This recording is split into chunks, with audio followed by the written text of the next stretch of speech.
Welcome back. Tonight I'm obsessed with this question.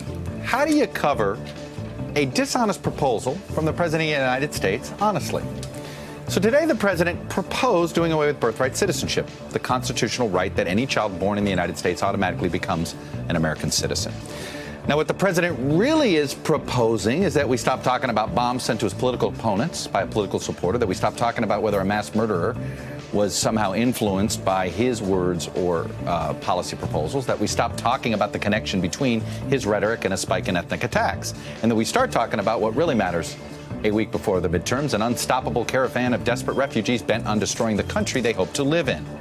Oh, let's pause this. So what do you call? So what do we do about this so-called birthright proposal? Do you ignore it? Well, that's difficult because Mr. Trump is, after all, the President of the United States. And what he says does matter. Do we take it seriously?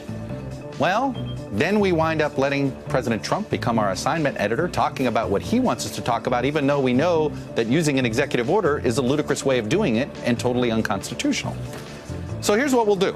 We'll report that the President proposed ending birthright citizenship. The President proposed ending birthright citizenship. We'll point out that the Constitution will get in the way.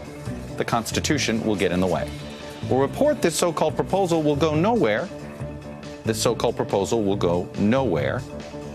And it's an election. It's the final week before the election. Oh, and it's the final week before the election. Here's what we won't do. We won't report on something that won't happen because the President won't be happy if we don't. Because you know what that would be? That would be fake news. Hello, YouTubers. If you're watching this, it means you've checked out our channel, so thank you. Now do me a favor, subscribe by clicking on that button down there.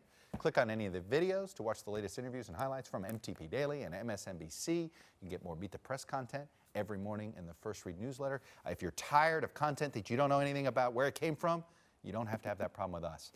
NBC News, MSNBC, MTP, and the Meet the Press mindset right here for you on YouTube. Subscribe now.